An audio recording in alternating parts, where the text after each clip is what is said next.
So in summary po yung statement dito ni Senator Imee is that sabi po niya yung next plan na daw ngayon ng PBBM admin is papagpilitan daw na si Sec Boying yung gagawing ombudsman para si Sec Boying daw will basically do or find a way para daw po matanggal or ma-disqualify si VP Sara from running in the 2028 presidential elections. Ilang government contracting companies hanggang ngayon. Kilalanin sila sa pagtutok ni Sandra Aguinaldo. Sa gitna ng investigasyon ng Senado at Kamara kaugnay sa flood control projects, may kumukwestiyon kung tama bang mismong mga mambabatas ang nag-iimbestiga kung ilan sa kanila ay naiuugnay sa mga kontratista ng gobyerno. Sa ulat ng Philippine Center for Investigative Journalism na sinilip din ng GMA Integrated News Research, ilang mambabatas ang lumabas na may kamag-anak, kaibigan o campaign contributors na kontratista ng gobyerno. Sa Senado, nariyan sina Senate President Francis Escudero, Senador Joel Villanueva at Senador Bongo. Ito nga mga kapatita, ang pag-usapan ho natin ngayon, nadadawit ho itong si SPG Escudero, Joel Villanueva at si Senator Bongo. Dito po kasi mga kapatid, ang pinaka-topic natin ngayong araw, itong mga nawawalang ghost project. Diba? And medyo napangalanan ho kasi itong mga taong ito. Kung saan nga, nadadawit si Senator Bongo. Ang nakakagulantang lang. Pero mga kabdita, kung sakali mang may mapatunayan ng mga ito, wala ho tayong kakampihan dito. Kailangan ho nilang managot sa taong bayan. Diba? Wala hong kampihan kung maka-Duterte man o hindi. Pero mga kabdit, kung mapatunayan po talaga itong ang pagkatiwali o pagkakasangkot ni Senator Bongo, hindi ho natin siya kakampihan. Pero kung hindi po mapatunayan, nakasali nga si Senator Bongo patungkol dito, kailangan naman pong managot yung mga taong naninira sa kanya. Diba? Kailangan pong managot ng mga taong naninira sa kanya. Kaya mga kapatid, simulan na ho natin. Dati nang sinabi ni Escudero na nag-donate ng 30 million pesos sa kanyang kampanya noong 2022 si Centerways Construction and Development Inc. President Lawrence Lubiano. Idineklara rin ito ni Escudero sa kanyang SOSE o Statement of Contributions and Expenditures. Ang Centerways ay kasama sa 15 contractors na pinangalanan ni Pangulong Marcos na nakakuha sa 20% ng mga kontrata ng flood control. For the record, wala akong kinalaman sa pag-identify, paggawa ng program of work, pag-bid, pag-award, pagbahay, pagbayad, pag-inspeksyon ng anumang proyekto sa pamahalaan. Personally ko po, donation or nag-donate po ako kay Senator Cheese yung 30 million. Hindi po galing sa company yun, galing po yun sa akin as a personal individual. Si Villanueva ay dineklara rin sa kanyang SOSE ang donasyon ng New San Jose Builders noong 2022 na nagkakahalaga ng 20 million pesos. Si Villanueva, dati nang itinanggi na may kaugnayan siya sa flood control projects. Isa pa nga raw siya sa nag-expose nito, 3 taon na ang nakararaan. Sinabi rin daw sa kanya ng New San Jose Builders na wala silang government contract noon. Pagamat sa ulat ng PCIJ, sinabing nakakuha ng kontrata sa gobyerno ang naturang kumpanya. Si Go naman, kinokonekta sa CLTG Builders na pag-aari ng kanyang ama at Alfrego Builders and Supply na pag-aari ng kanyang half-brother. Pero sabi ni Go, wala siyang kinalaman sa operasyon ng mga kumpanyang ito. Ang CLTG Builders ay wala sa isumbong mo sa Pangulo website ng flood control projects. Di ba mga kapdit, wala ho sa sumbungan ng Pangulo itong idinadawit nila kay Senator Bongo. Kaya mga kapdit, mapait-pait po ang kararanasan nitong mga naninirang tao sa likod niya. Ang Alfrego naman, merong 5 proyekto sa gobyerno na nagkakahalaga ng mahigit 327 million pesos. If meron pong deficiencies at meron silang pagkukulang, ako mismo po ang magre-rekomenda sa committee ito na kasuhan sila. Kahit kamag-anak ko. Lumabas din sa ulat ng PCIJ at pagsilip ng GMA Integrated News Research na sa House of Representatives, 15 mambabatas ang nauugnay sa mga government contractors. Si dating House Appropriations Committee Chairman, Representative Elizalde Co, co-founder ng SunWest, pero sinabi din niyang nag-divest na siya rito. Dalawang kapatid ni Ko ang lumalabas na opisyal ng dalawa pang kumpanya, ang Heto Construction and Development Corp at FSco Builders and Supply. Ang SunWest at Heto ay kasama sa top 15 contractors na tinukoy ni Marcos. Sinubukan naming hinga ng bagong pahayag ang opisina ni Ko pero wala pa silang tugon. Di ba mga ka-update, yung mga sinisisi ho natin na mga tiwali pa dyan sa gobyerno, hindi po natin alam na mga congressman lang pala ang may mga pinakamalalaking nakukulimbat na bilyon-bilyon. Di ba? Sino-sino pa ang sinisisi natin, pero ito nga pong mga pagmumukha nila sa Saldico ang humaharap ngayon na may pinakamalalaking nananakaw. Mga pinakamalaking nananakaw na porsyento o pondo ng bayan. Ilan sa mga mambabatas na yan ang tumatayong opisyal ng kumpanya hanggang ngayon. Gaya ni na Magbubukid Party List Representative Ferdinand Beltran na manager ng Third Star Builders and Contractors. At Journey Jet Nisay, General Manager ng JVN Construction and Trading base sa DPWH contracts. At si Representative Carlos Loria, tumatayong President ng Macapa Corporation. Pag-aari naman ng pamilya ni Representative Agustina Pancho ang CM Pancho Construction Inc. At ang pamilya ni Representative Micaela Gonzalez ang AD Gonzalez Jr. Construction and Trading. Ang ibang mambabatas naman may kamag-anak na opisyal ng mga construction firms na may kontrata sa gobyerno. Gaya ni na CWS Party List Representative Edwin Guardiola, Representative Munir Arbison at Munir Arbison Jr. Sir Representative Lani Mercado Revilla, hipag ang shareholder ng Graia Construction Corporation na tiyahin naman ni na Congressman Brian at Jolo Revilla. Bayaw naman ni Representative Caroline Agyaw ng Kalinga ang manager ng BHM Construction. Ang ama ni One Rider Party List Representative Ramon Gutierrez, General Manager ng Alro Construction and Development Corporation. Habang si Representative Cristina Angeles, asawa ng General Manager ng Northern Builders and Construction Corp. Sinusubukan pa ng GMA Integrated News na makuha ang panig ng mga nabanggit na mambabatas. Para sa isang propesor ng UP National College of Public Administration and Governance, magandang hakbang ang pag-iimbestiga sa mga flood control projects na sinasabing ginamit ng ilang politiko para makapagbulsa ng pera sa taong bayan. 20% ng ating budget ay napupunta sa bribery, napupunta sa mga politikong gumagamit ng pera ng bayan para sa kanilang sariling interes. So, ang doon, ang daming nawawalang pera, no? At yun nga, hindi talaga napupunta sa public services. Talagang titipirin mo. Ang gagawin mo, kukuha ka ng mga pinakamura, pinaka-substandard para ma-deliver mo yung project. So, nakakalungkot yun kasi walang quality. Sabi nga ni Dr. Mendoza, ang pondong naibulsa ng ilan dahilan ng paghihirap ng maraming mamamayan. Kaya mas mabuti raw kung maipapakita ng administrasyon na mapaparusahan talaga ang mga sangkot sa maanumalyang flood control projects. Kailangan meron talagang tiwala ang lahat ng tao sa gobyerno at sa mga institusyon nito. Madali siyang masustain o maraming magsusumbong, ganyan-ganyan. Pero kung pagsusumbong lang, dapat yan, meron siyang proseso para sa karampot na parusa o sanksyon o anong dapat na mangyari doon sa sumbong. Dapat may example. Patuloy na tinitingnan ng GMA News Research ang mga listahan ng flood control projects na matatagpuan sa isumbong mo sa Pangulong Web.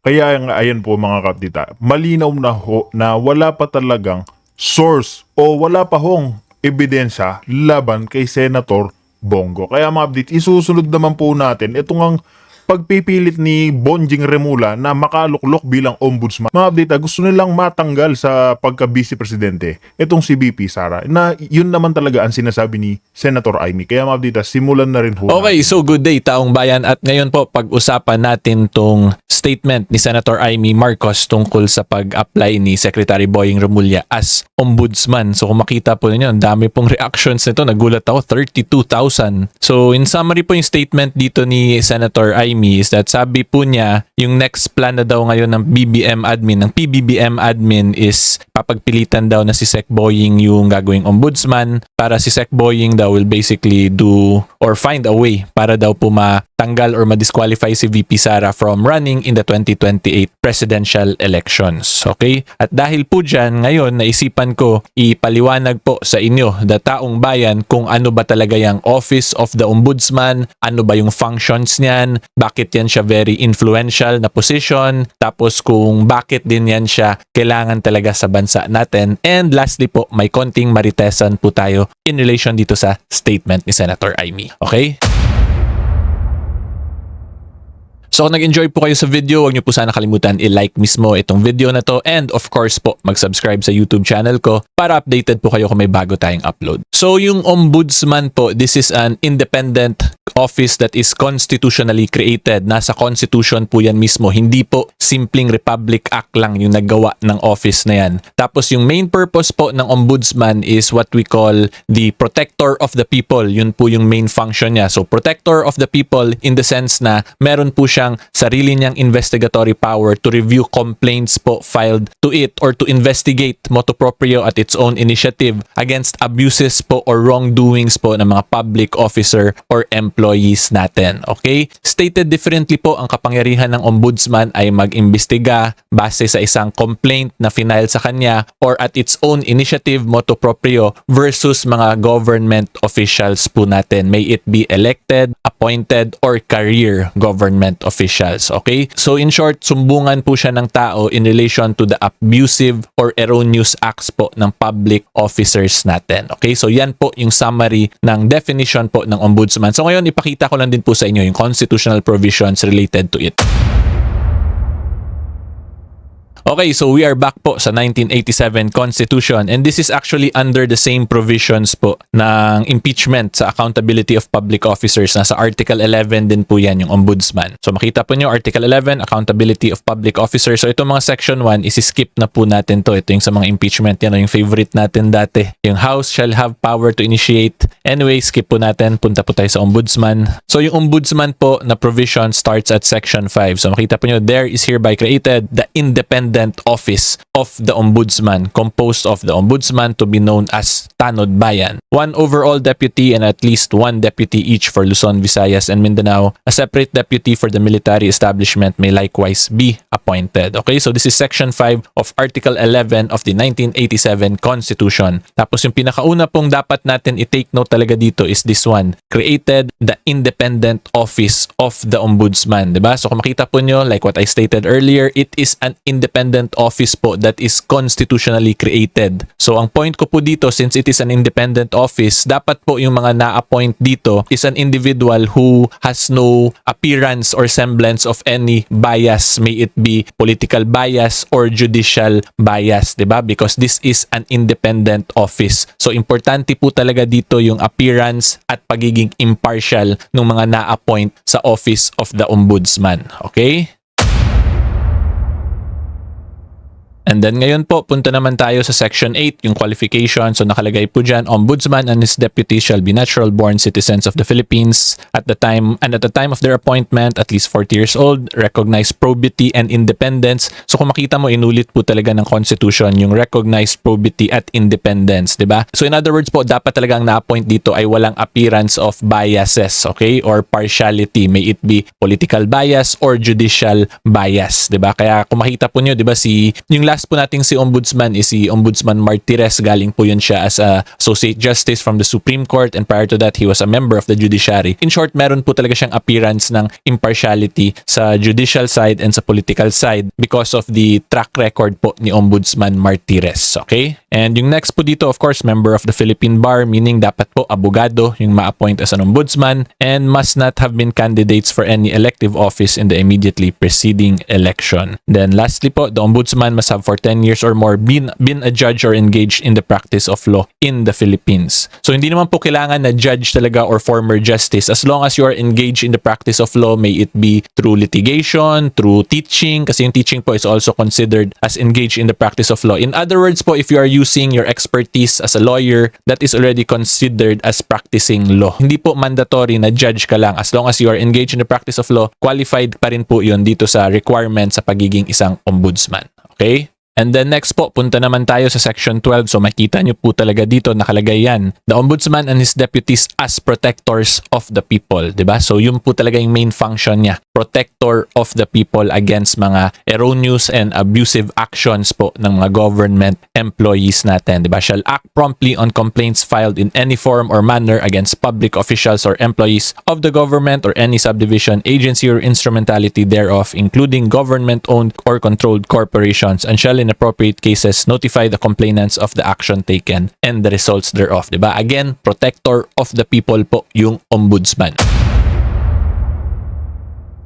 Then dito po in section 13, makita po natin the following powers, functions, and duties of the Ombudsman. So like what I stated earlier already, investigate on its own or on complaint by any person, any act or omission of any public official. Diba? So pwede po mag-investigate by himself or herself yung Ombudsman kasi nakalagay po yan specifically sa Constitution. Hindi po niya kailangan mag-antay ng isang complainant para mag-start po siya mag-investigate against the abusive or erroneous actions po ng mga public officers natin. Okay? Tapos number 2, makita po nyo, direct upon complaint or at its own instance any public official or employee to perform and expedite any act or duty required by law or to stop, prevent, and correct any abuse or impropriety in the performance of duties. Diba? So, pwede po i-compel ng ombudsman na gawin ng isang government office or ng isang public officer yung action na hindi niya ginagawa. Diba? To perform and expedite. So, kung masyado pong mabagal yung mga actions nila, pwede rin po yan ipa-expedite via the ombudsman. Okay? And of course, to stop, prevent, and correct any abuses po na ginagawa ng mga public officers natin. And then yung mga next po ditong mga provisions is somewhat related naman po to sila lahat. Pero yung isa pong gusto ko lang i-take note din natin dito is itong number 6, publicize matters covered by its investigation when circumstances so warrant and with due prudence. Diba? So kung mag-conduct po ng investigation yung ombudsman tapos may lumalabas ngayon na merong mga corrupt practices, abusive practices ang certain public officer, pwede po yan ilabas sa public ng ombudsman yung findings niya. Diba? Kasi generally po kasi in regular cases, kaya yan siya important talaga, like what the Constitution specifically stated, yung pinakita ko po sa inyo kanina, 'di ba, protector of the people po talaga sila. So therefore po, kung maayos yung ombudsman, nagagawa talaga niya yung trabaho niya, he or she is an individual with proven competence and integrity and impartiality, edi talagang magiging sumbungan po siya ng tao. In the sense na pag meron siya lahat ng qualifications na yon, in the mind of the people, madaling malapitan yung ombudsman para magawa po yung constitutionally mandated function or power niya, 'di ba? Kasi kung meron pong appearance of partiality or pagiging bias yung maging appoint ng ombudsman, of course, in the eyes of a reasonable person, bakit ba siya lalapit sa ombudsman kung alam naman niya politically kakampi ng isang ombudsman yung fa-filean niya, 'di ba? So kung ganun pa lang, again, in the eyes of a reasonable person, baka magdalawang isip na po mag-file pa ng complaint kasi alam niya yung political ties between person na gusto niyang makasuhan and the ombudsman. So in short, parang madi-defeat na po yung purpose ng pagiging protector of the people. Okay? So yan po yung importance talaga. Okay? So yan po yung importance ng ombudsman sa society natin. Again, it is the protector of the people from abuses and from erroneous actions po from public officers natin. Therefore, it is really very important po na yung ma-appoint dito ay may proven competence, integrity, and impartiality. Para po maging tunay talaga silang protector of the people. Para wala nang dalawang isip kung may nakita po tayong abuses, hindi po matatakot yung common tao na magsumbong po talaga sa ombudsman natin. Okay? Okay, so ngayon punta na po tayo sa Maritesan portion, yung favorite po ng mga taga-Facebook. Okay, pero anyway po, basahin ko lang ulit muna yung statement ni Senator Imee. So ang sabi po ni Senator Imee, ipipilit nila na si Justice Secretary Boying Remulla ay maging ombudsman para maipakulong si VP Inday Sara bago mag-2027. Okay, so i-clarify ko lang din po pala, explain ko na lang din muna. Yung may appointing authority po kasi ng ombudsman is the President. So yung Judicial and Bar Council po, magsasubmit sila ng list of nominees, then the President can choose from that list of nominees. Kaya yung JBC ngayon, di ba, nagko-conduct po ng interviews, okay? So yan po yung appointing process sa ombudsman. So ngayon po, magbigay lang ako ng comment dito sa statement naman ni Senator Imee, okay? So unang-una po, of course, this statement ni Senator Imee, this is clearly a political statement, di ba? Kasi this is in relation po to Vice President Inday Sara Duterte's potential candidacy sa 2028 presidential elections. So yung sinabi dito ni Senator Imee, pag si Secretary Boying daw yung maging ombudsman, pipilitin, may pakulong si VP VP. So ayun nga po, that is clearly a political statement because that is beneficial po to the political mileage ni Senator Imee and ni VP Sara. Okay, so ngayon punta po tayo sa legal side of things naman sa mga nakikita ko dito.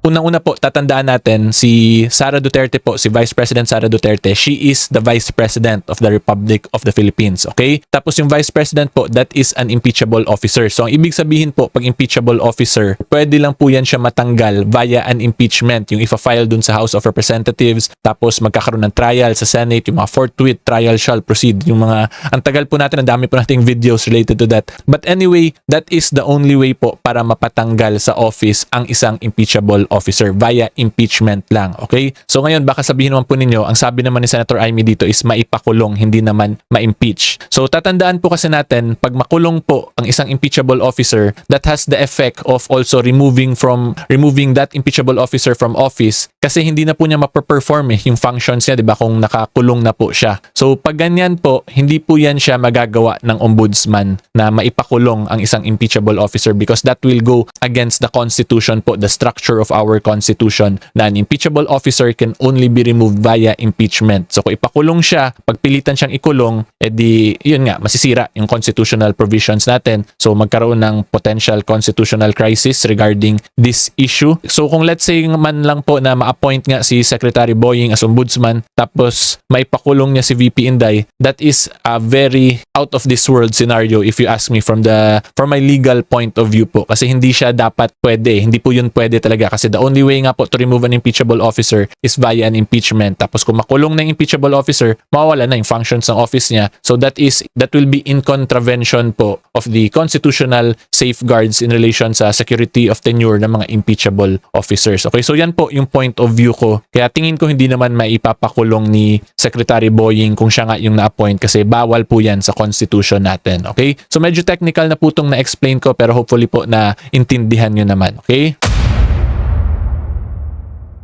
So ito medyo maritesa na lang din to. So let's say ma-appoint nga si Secretary Boying as Ombudsman. Yung nakikita ko lang pwedeng political issue dito, political statements or basically political propaganda na mangyari is yung provision na pinakita ko kanina na the Ombudsman has the duty or has the right to publicize yung mga investigation na kinoconduct niya. Diba? Kasi basically mag-investigate dito yung Ombudsman na ma-appoint tapos pwede niya i-publicize yun. So pag ganun, pwede masira yung political mileage ni VP Sara kung i-enforce nga yun ni Secretary Boying. Again, this is just hypothetical scenarios lang po para lang ma-visualize nyo talaga. So ulitin ko lang po. So hypothetically, kung ma-appoint si Secretary Boying nga as the Ombudsman, kahit na po hindi niya maipakulong si VP Sara, pwede niya ma-exercise dun yung function niya or yung power niya to publicize investigation findings niya. So kung may makita siyang mga anomalies dun, edi syempre that will affect the political mileage or the reputation of VP Sara. Diba? So yun yung nakikita ko ditong issue. Not necessarily sa maipakulong na side but more on dun sa publication side ng mga findings. Kasi at the end of the day, pag investigation pa lang kasi po, that is still all allegations, diba? There will only be a judgment of conviction only upon the court kung may na po of conviction talaga na guilty ang isang akusado sa Sandigan Bayan po yung mangyayari dito kasi public officer po si Vice President Sara Duterte. Again, ulitin ko lang po para mas klaro talaga tayo. Pag i-exercise po kasi ng Ombudsman yung power niya to publicize the investigation, of course, kahit na po allegations pa lang yun yung investigation, in the eyes po of a reasonable political observer, pag wala pong alam sa batas, ang tingin niya, posibleng totoo yun lahat ng mga allegations pa lang ng investigation. So syempre, pag ganun po, maka-apekto at makasira po yan sa political mileage ng isang politiko. Okay? And the reason kaya ako po sinasabi na allegations pala yung investigation kasi the only time lang naman po na magkakaroon talaga ng full conclusion kung whether or not guilty ba talaga ang isang akusado is only upon the issuance po or upon the release of the decision of guilty ng korte. Doon lang po yun. Pero prior to that decision po na malabas na guilty, lahat po yan ay mere allegations pa lang that can be questioned pa in the proper venue.